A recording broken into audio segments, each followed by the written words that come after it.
Hello. So my name is Alex McTaggart, and I'm the course director for this master's degree. It's the Masters in Educational Leadership in Practice, and the tagline we've got underneath it here sort of tries to capture what the master's degree is about, what it's doing, where it's going. Be the positive change in your education organization. For those of you who work in education, some of you will and some of you won't. Many of your daily lives will be all about dealing with pressures of effectiveness and efficiency, generally a whole sort of series of cuts and reductions and these kind of things. And this has been going on for some time now, for about 25, 30 years.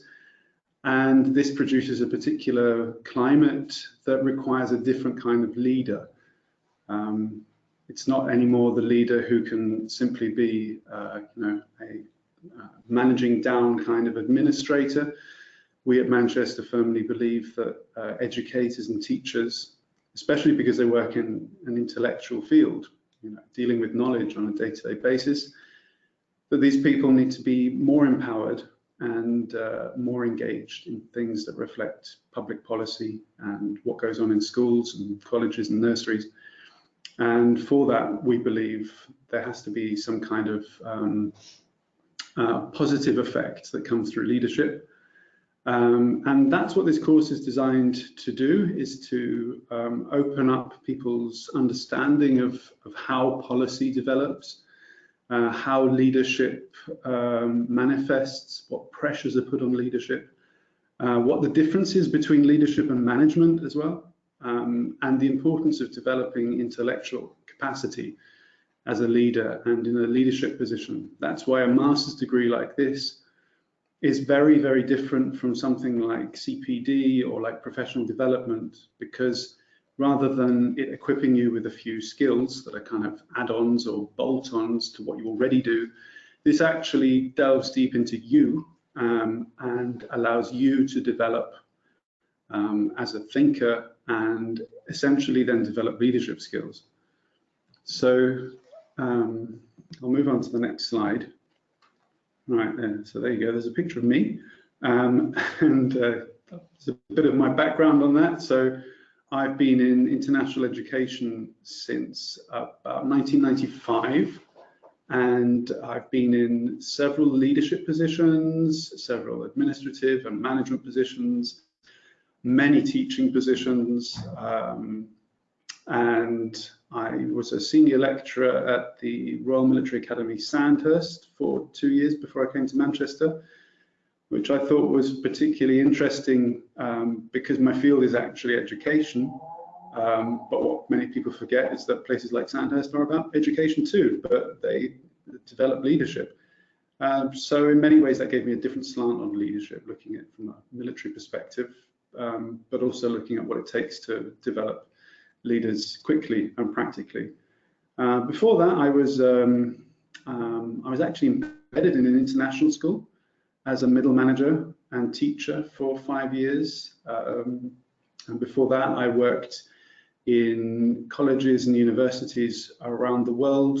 Amongst other things, I was also trained as a primary school teacher in the Rudolf Steiner school system in the early noughties. And I was also an English language teacher. I did the Delta qualification.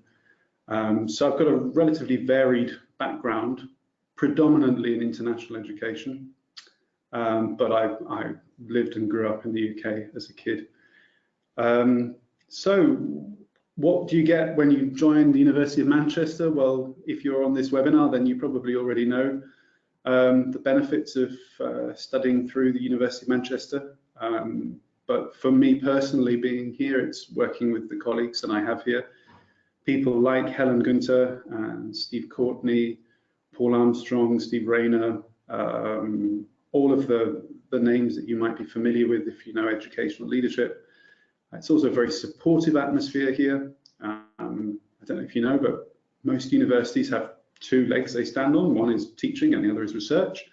And Manchester has written into its constitution for decades now a third strand, and that is social engagement. So this is a university that's really concerned with the pressures of life and making the world as much as we can a better place. And I like that, because that's where my work sits as well.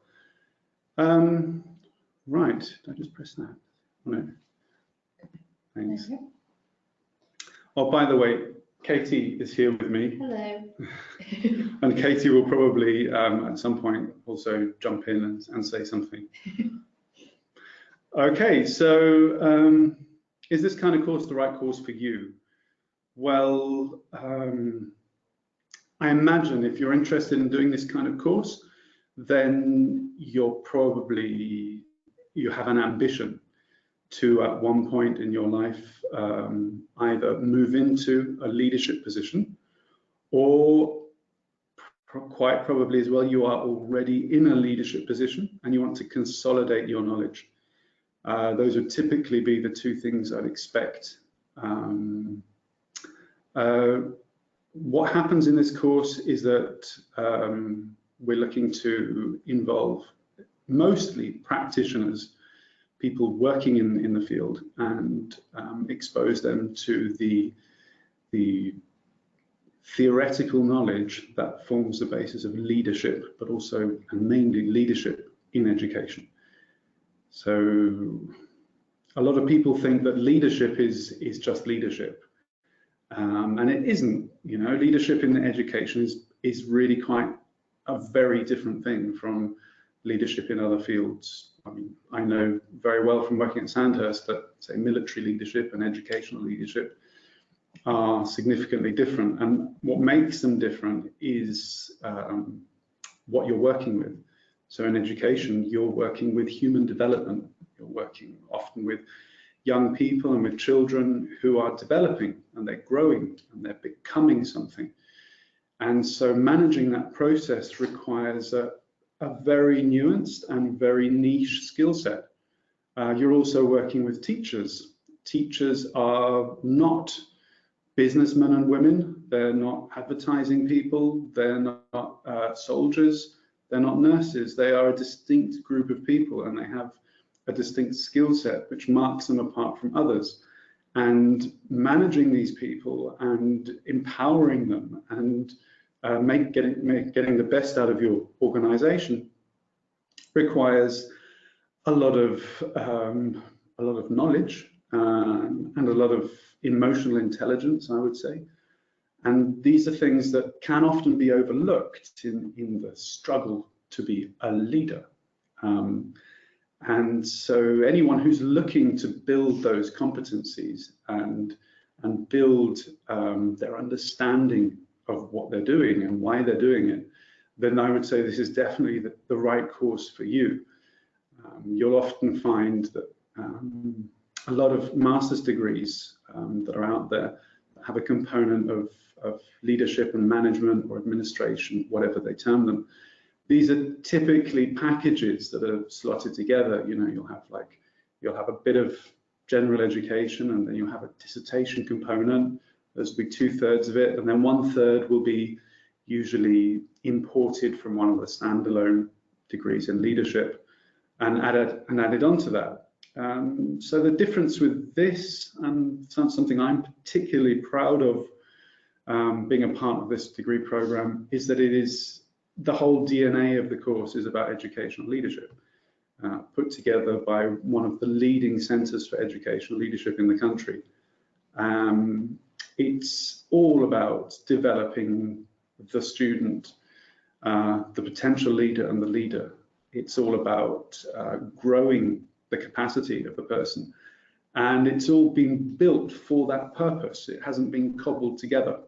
It's I think, a very, very well thought out and well structured master's degree. So you can read there what it says. I shan't read that out to you. That's easy enough for you to read. Yeah, some technical details. So it's a 2-year blended online course. So you've got interactive study, and you also have face-to-face time. Now this is again, often a contentious issue with master's degrees. So some masters are purely online and distance.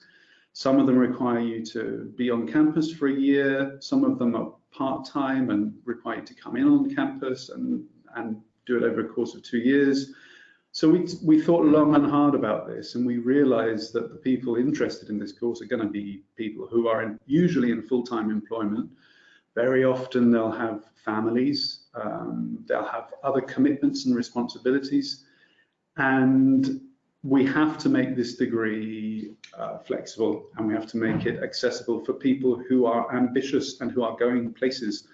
And that's why we chose this format, because the blended format gives you this very nice, very accessible, quite glitzy online interaction. And then it also gives you 4 3-day conferences built into the masters, where you actually come to Manchester, or if it's in one of our worldwide centres, you go there, and you get 3 days of being on campus and being a student and meeting all the relevant academics and meeting each other, which is important. And it's not like a 2-week thing. It's not a month in the summer.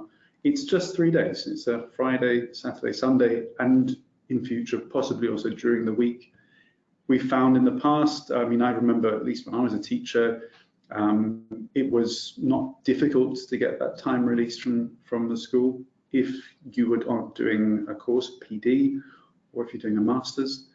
So that's essentially why we've chosen that format to do it like that. Right, I'm going to move on. What are you pressing to make it move forward? Oh, easy. Right, okay. Okay, so yeah, in semester 1, you'll start off with a unit called Models of Educational Leadership. So this really starts off with, I'd say, you know, where the knowledge is in educational leadership. So you probably have heard of terms like transformational leadership, transactional leadership, distributed leadership, participative leadership, situated leadership, postmodern leadership. So this unit looks into that and what they mean and what benefits they can bring to your leadership and how they can influence what you do. The way we do this is that we take each one of these leadership models. We introduce it through readings of the literature, which will typically be journal articles, and some of them from our own people here, but also from the wider academic community. And then after that, you'll be encouraged to engage with them in groups and also individually. So we'll also problematize this knowledge. So that's a typical process that we'll go through, is to look at what works, what doesn't work, and how it could work for you. So the next unit then, in the second half of that semester, would be engaging with educational research. It's actually engaging with educational leadership research. So if you're familiar with the field, you'll know that this field exists. It's a relatively new field. It's been around for about 20, 30, a bit longer, 35 years, 40 years. But it already has quite a big body of knowledge. The UK has been leading in the generation of knowledge in this field, along with the United States. So there's the 2 big areas where most of the knowledge has been generated. And as a result, you'll find most of the literature and most of the knowledge generated in UK and US journals predominantly, but also in books. And so this is a kind of a beginning unit to look at, you know, what is knowledge. So it's a little bit epistemological, so a little bit theory of knowledge, like how do we know what we know? What is truth? What is leadership?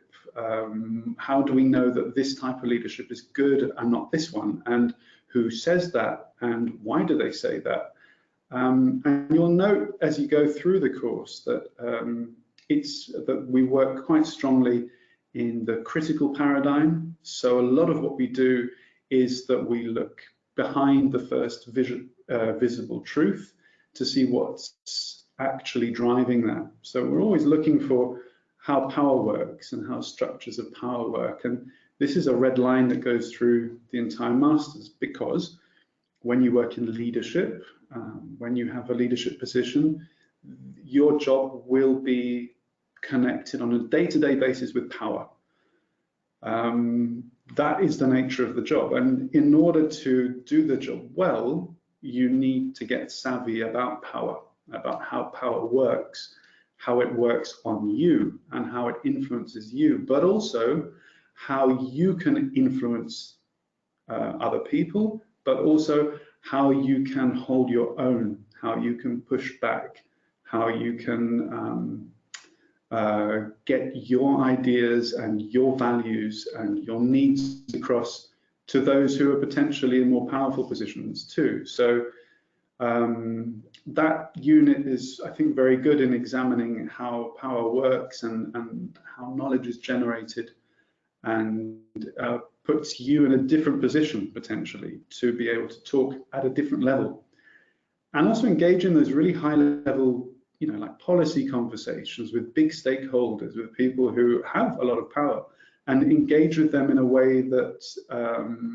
does you justice, because of the knowledge base that you've acquired, because of the way you're able to then reason and talk about these things. At least that's what I'd hope. Right, I'm going to press that, and then it's going to go. Every time you do it, it works. Oh, there we go. Have you done specifically? Oh, we've gone past one. I have. Yep, thank you. Okay, it's not my PC. Right, okay, then in semester 2, that'll be, yeah, from September 2020, so that would be in just under a year's time from now. The next unit you'd move on to would be leading educational change and development. In fact, it's not development, I should have taken it out, sorry, it's leading educational change. And this is a unit that will start up with a course conference, just as models will start up with a course conference. So every second unit starts with a conference. This unit is, as the title suggests, it's about change. So for many commentators, leadership is about change. How do you enact change in educational organizations? But it also looks in some detail at what is meant by change. And because we are a critical department, it also looks at who is behind the change. What does the change mean? Who does the change benefit? Who does it disadvantage? And then it puts you as the educational leader central in this process. How can you make that change happen in a way that works best for your students and teachers, but also does what it's supposed to do from the position of policy? How can you protect people who are vulnerable in times of change? And how can you initiate change yourself, should you want to? It also opens up the question as to, is change really necessary as a part of leadership, or is that just something that's spun to us, that good leadership is about change? Consider the fact that, you know, sometimes there are schools and colleges and nurseries that run really, really well. So why change them? But very often when a new leader comes in, the first thing they do is change everything. Now, is this driven by a need to improve the organization? Or is this driven because the leader has an agenda? So is it an ego decision by the leader? The typical thing where we'd say, you know, is this for their CV so that when they move on to their next job, they look better? Or is this actually to improve the organization? And there's a lot in there, and there are a lot of ethical issues in there as well. Especially when you look at a context like the United Kingdom, where, I mean, you know, education's been around for, well, you know, as far as records go back, almost 1,500 years. But education in Britain has always been about privilege, and it's always been about elites until you get into about the 1800s. Interestingly enough, in Manchester, but also in Scotland in the early 1800s, where you see schools opening up for people of more modest means. But what this then leaves us with in this country is a legacy where education is always connected to questions of status and distinction and privilege. And you can see it, for example, in our university systems. If you look at, say, Oxford and Cambridge, I mean, Oxford was founded in the 11th century, Cambridge about 50 years after that, and typically they educated the sons of noblemen and clergymen all the way through until, well, they still do it today. But the kudos attached to those kind of institutions is enormous, not just in Britain, but around the world. It's not until, say, a university like Manchester comes along in the 1800s that says, right, we're going to do this differently. We're not going to educate the sons of privilege. We're going to educate the sons of people who are in the workforce, and takes a different direction, for example. So whenever you talk about change in education, you've always got to question what kind of change and in what direction is it going? Probably in Britain more so than in other countries. But obviously it gives us a huge scope for inquiry. Good, then the next unit is educational leadership policy. So that's a really relevant course, I think, in a master's degree in educational leadership, because there is this debate between, you know, the policy position of the leader. And if you're familiar with the context, you'll know that over the last 30, 40 years, what's happened a lot is that policy is increasingly defined by, say, central government, and educational leaders in the UK seem to have less and less power or agency to influence those policy decisions, which of course goes against good practice, because we know that if we can have distributed schools and their leaders feeding back, you know, what works and what doesn't work, what's needed and what isn't needed into policy, then this is going to make a really robust system of policy for the country. However, we see the trend going in the other direction, and accompanying that trend also, we see a kind of semantic shift where, if any of you, and I doubt it, but if any of you are old enough to remember, back in the 1970s and 80s, we would talk about educational administration, you know, headmasters and headmistresses, and those were administrators. And then in the 80s came sort of an upgrade where administrators started to be called what you'd call those kind of people in business, in corporations. They started to become managers. So they went from being educational administrators to being educational managers. But as that happened, conversely, the agency of these people in their positions was lessened from a policy standpoint. And then as we moved into the 90s, the same thing happened again, and the managers went from being managers to suddenly becoming leaders. So now they were educational leaders, and conversely again, the agency of these leaders was again lessened.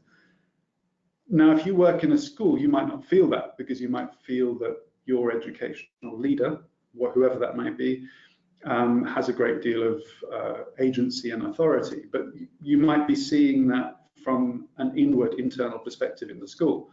So what we're looking at here is what's their agency outside of the school and feeding back up again. I mean, you know, I like to look at it like, I make the comparison of, say, 50 years ago. 50 years ago, a head teacher was generally quite a respected person in the community, somebody who, I don't know, would be called upon to have their say in particular things. And we have kind of witnessed a de-intellectualization of teachers and teacher leadership over the last 20, 30 years, and a reduction in status of teachers and teacher leaders. And this, again, you know, is this connected to policy? What does policy have to do with this? And where do we as teachers find then, you know, motivation and empowerment And unfortunately, or fortunately, most of this comes from policy. Policy is set by government. Another interesting thing to consider is that the policy set by government is increasingly not enacted by public servants who work for the government and therefore for the elected people. Increasingly, government has decided over the last 20 years to employ private organizations and consultants who then take these things on board and then go out and tell schools what to do and how to do it. I'll give you an example. Like the other day, I had somebody who's from a consultancy agency phone me up because they're managing a project in Africa to produce something like 500 educational leaders in the next 2 years, and then another 500 after that. And so I asked them why they were calling me up, and they said, well, they were a consultant and they're doing this, and this has gone sort of through the government there in Africa, and they're the consultancy firm doing it. So my first question was, are you a teacher? And they said, no. Have you ever been a teacher? No. Do you have any educational credentials? No. How big's your team? Well, we've got 8 people. Are any of them teachers? No. Were any of them ever teachers? No. Do they have educational credentials? Yes, I think one of them did a TEFL course or something like that. Right, so these people are the consultancy body who are working from a point of policy, implementing policy in order to develop educational leadership capacity in a developing country. Now, all sounds well and good because it's good work, people are being developed, but my big issue, as you can probably imagine, is the fact that none of these people really understand what education is about. These people haven't sat in a classroom with small children. They haven't dealt with angry teenagers. They don't know what risk is like in a school. They don't know what behavioral problems are in a school. They don't know what it's like to deal with having very, very few resources and no time and still managing to make things work. They don't know what long days are like, coming home very late at night, not having enough time for your own family, and all of the resentments and feelings, but still hope that go with all of those things. And yet these people are the ones who are defining what policy should look like. So I think that unit on policy is a very interesting one to look at how and why policy is defined as it is, and the effects that it then has, and how it's implemented. I'm probably not going to be able to turn. Oh yeah, I managed. Look at that. Thank you. So in semester 3, I'll try and move on a bit quicker now. We'll be looking at, this is the final set unit. So there are 5 set units, and this is the final one. This is educational leadership as a social practice. So this is then a big departure from the first unit that you saw, which was about models, which is quite prescriptive as to this is how you could lead. This one here is much more about looking at the school as what it is. It's a social organism. It's made up of a combination of professionals who typically have mostly been to university, so they're all university educated.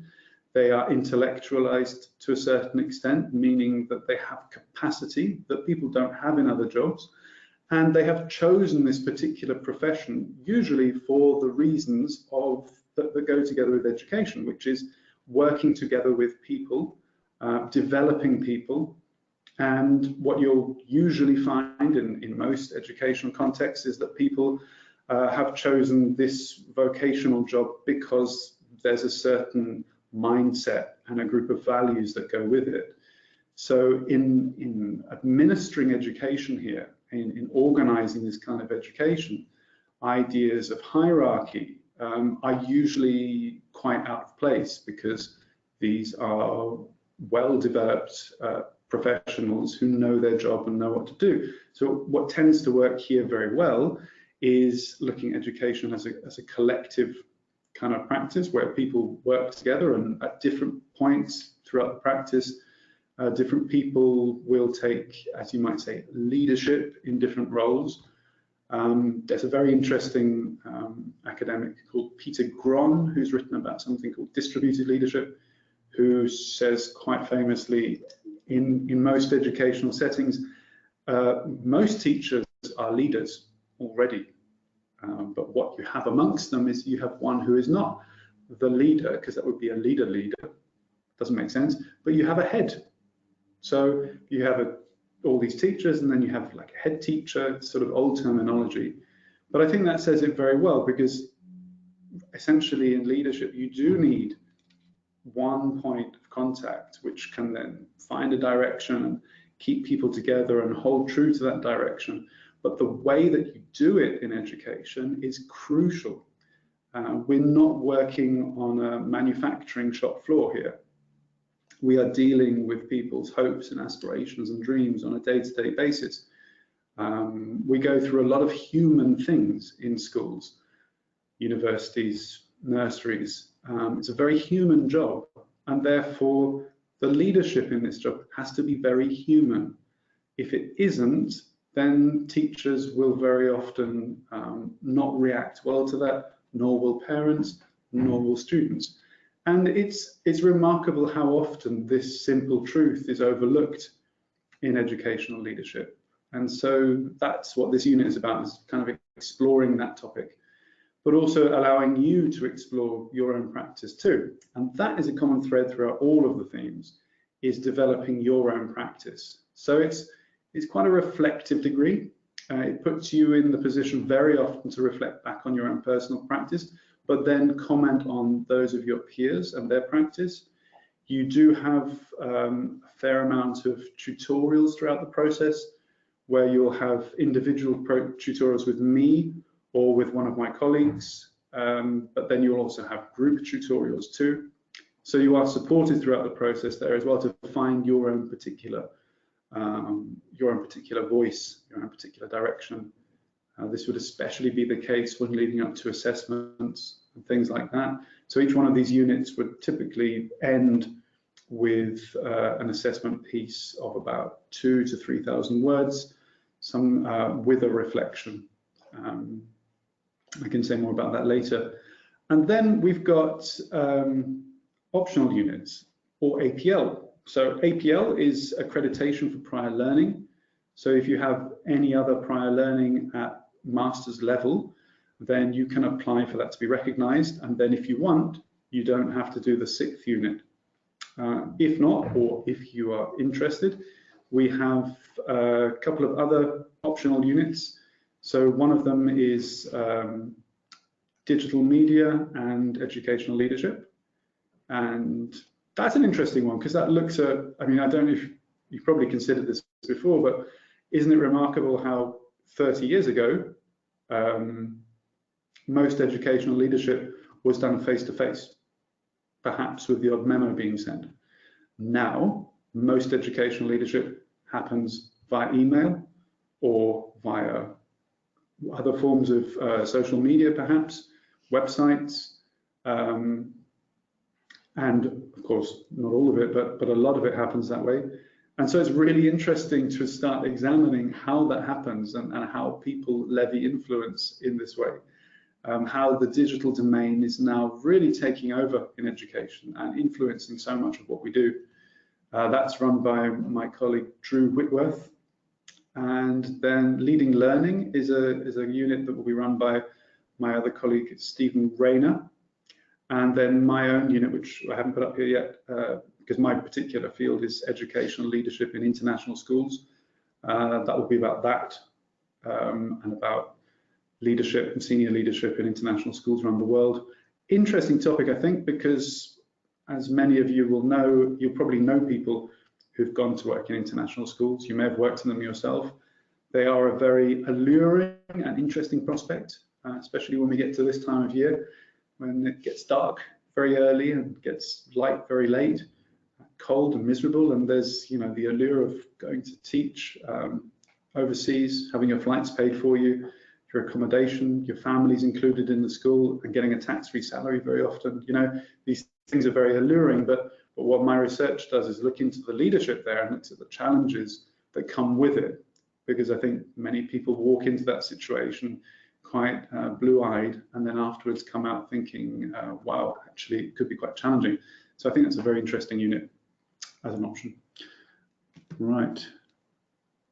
Okay. So yeah, this is then the final semester, semester 4. So what we've got here is, rather than having one big chunk of a dissertation, which is typically the end of a master's degree, we've done this differently. So one half of that big chunk is a research skills suite. There's 3 units of 10 credits each, so 30 credits in all. And that one then builds your research skills. It challenges you to work out how you want to discover truth, and the best way of doing that, and the best approach to that. As many of you will know, finding truth is not a simple matter, because the question is what truth and how are you going to find that truth, and does the truth you're trying to find fit with the question that you asked at the beginning? And so that's quite a research-centered set of courses there. But that then builds you up for the project, which is then 30 credits, where you will then put together a project based upon your own practice, drawing upon the material for the masters, and that will then be your final, not necessarily dissertation, but your final project piece, with which then you'll conclude the master's degree. Right. So where will this course take me? Well, yeah, if you want to be a principal of a school, for example, this would be the course for you.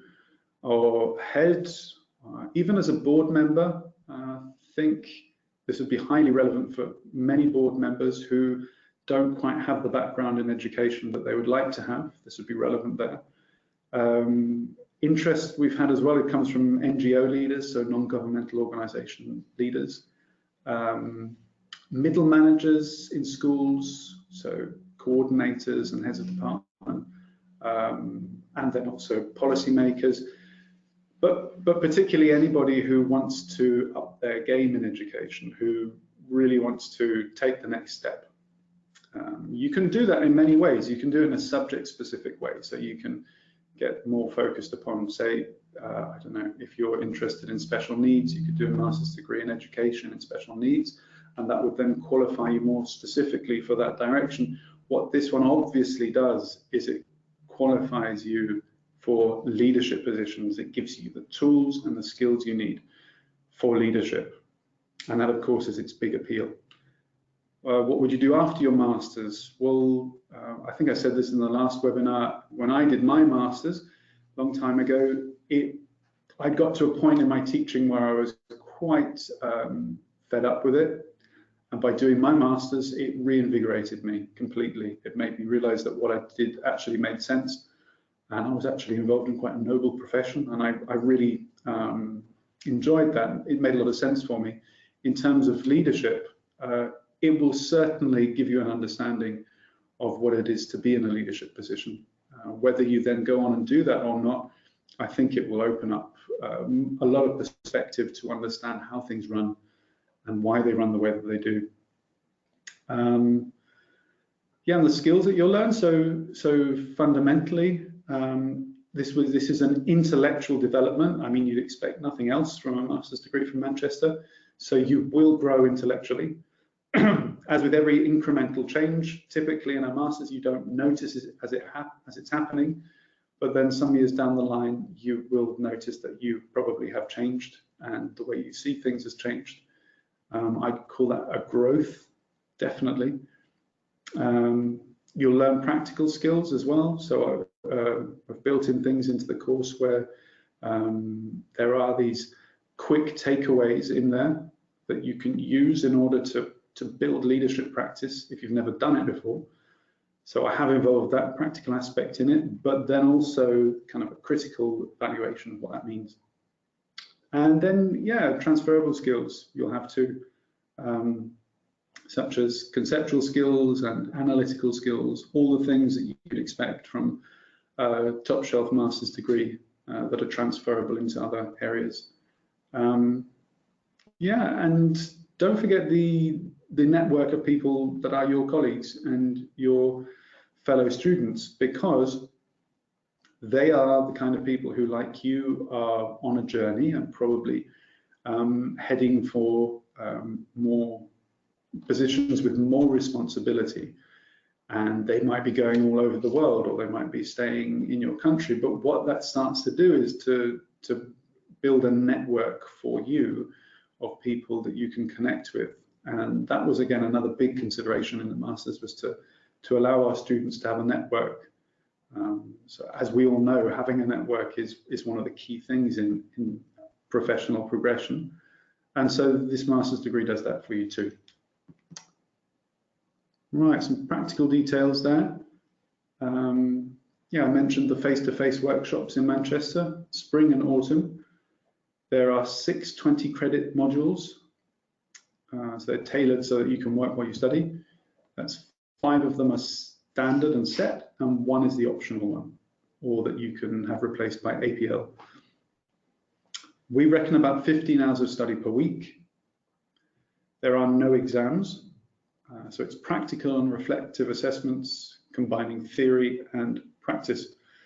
It's a 2-year course, and it's made up of the conference, face-to-face sessions, online, video, and the digital shell, which is the way you interact with the course material. Okay, Katie. So hello, so I'm going to do a quick rundown of the entry requirements that we offer. Sorry, the entry requirements that we expect from our students. So we expect students to have a good honours degree with a minimum of 2, 1 or overseas equivalents, and an initial qualification in teaching of at least 1 year's professional experience are desirable, but they're not essential. And so we have an intake this February 2020, and the course tuition fees are £11,000 paid in instalments. However, at the moment we are offering an early application discount. So if you send a complete application on or before next Monday, which is Monday the 2nd of December, and if you are offered a place, you will need to accept your offer within 2 weeks from the date of offer. And that early application discount will decrease your fee by £1,100, so that totals your tuition fees to £9,900. So the early application discount deadline is for next Monday. So if you have any questions about that, you're more than welcome to give me a call or to drop me an email, and I'm more than happy to help you with your application so we can get it in before Monday. Okay, and so we have received a few questions as well, so if you're happy for me to ask you them. So one of the questions that we've received is, what can I expect from the conferences? So what type of learning will they be doing? Will they work in groups, that type of thing? Yeah, so the conferences are a mixture of 3 formats really. So you've got like a presentation or lecture style format, which is for bigger ideas that are being introduced. Then you've got sort of more seminar type situations where you've got people discussing then potentially things leading on from that, and then discussing them amongst themselves, often in smaller groups. And then there are also workshop sessions too, which will often include more kinesthetic work, potentially doing tasks together, working out groups together and things like that. We'll also have a couple of keynotes as well, which will be very special. So I've actually managed to secure Professor Helen Gunther to give the first keynote at the conference in February, which I'm very excited about, which will be on the Friday night just before dinner, and she'll be at dinner too. And then that also gives us a chance to then talk in an informal manner afterwards. Yeah. Excellent. And another question that we have are, what type of assessments will be used? So obviously we've said there are no exams, but what type of assessments will be used instead? So throughout the course we have a formative style assessment, which is you interacting with, for example, texts and with impetus and stimulus. So very often this will be in the form of you responding, say through Blackboard, which is the platform that we use, in a group together and working together, or individually. You'll be monitored and facilitated throughout this process by faculty from Manchester. Then another thing we also do is we work with blogs. So you'll often be asked in your group to put together a blog, and then with visuals and with pictures and everything to explore and present some of these topics. And these things then lead into the final assessment component for each unit. So there is a requirement that you keep up on the work and that you contribute. So you can't just enter the unit and then say, okay, I'm not going to contribute at all until the final thing. So you have to keep going throughout it, because that does actually feed into your final mark. And then at the end of each unit, there is a bigger assessment, usually between about 2,000 and 4,000 words, which can be a critical review of a journal article, for example, or it can be an examination or an analysis of something. And that usually is then accompanied by a 1,000-word reflection. So that would be each unit as you go through. Then at the end of the whole master's degree, as I said, there's the big project, which then concludes everything. Okay, and we have a specific careers question. So one of our students, Lucy, is hoping to apply for several head teacher roles in the near future. Yeah. Will this course help me? Yes. And a few more. What kind of online interaction is there? Yeah, so I answered that a bit in the last one. So the online interaction is, so imagine you're at the conference. At the conference, you meet everybody, and then on the first or second day, we then take a good look at you, you look at each other, and we start putting you into groups together. And from that point, you'll be in a 4 or 5 person group, and you'll be working with that group in group activities throughout the whole unit, for that whole next 2 units actually. And then when we convene again at the next conference, then we'll look at the groups again and potentially change them or keep them depending on how things are working. So that would be how you'd be put together like that. What's the question again? So online interactions. Online interactions, yeah. So that would then influence how you interact, for example, when you're doing a group activity, like you're building a blog and you're working as a team together to get something put together.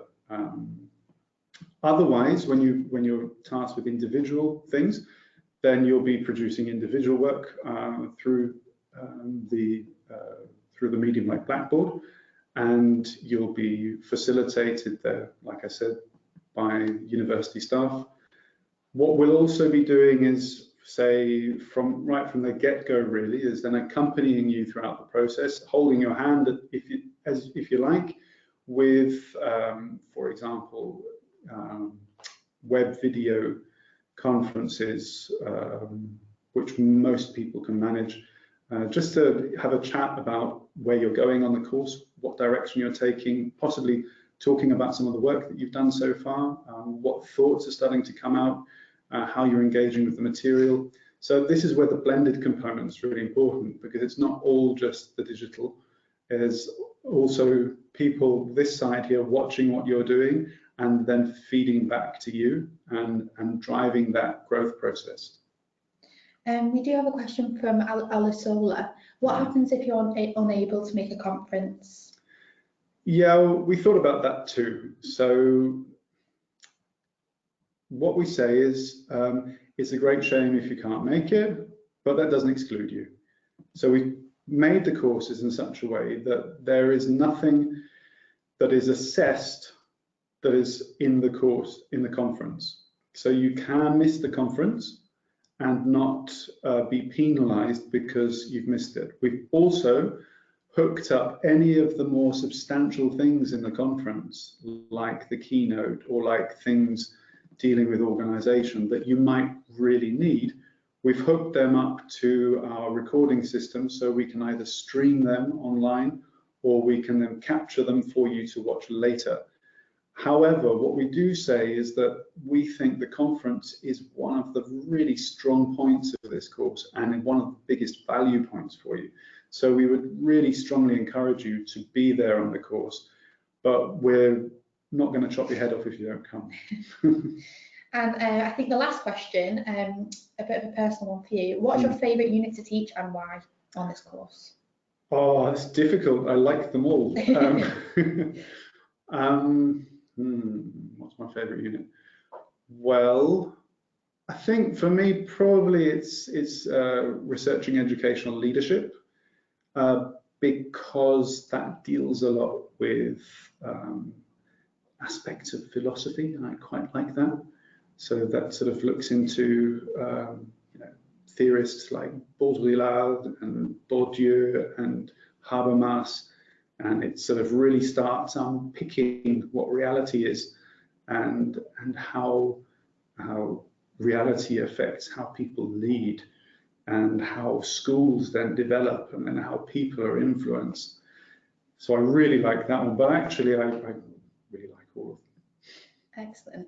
Okay, so thank you very much for joining us with this webinar today. As I said, if you have any questions for me or for Alex, just contact the study online at manchester.ac.uk or give us a telephone call as well. But thank you for joining us today. Bye.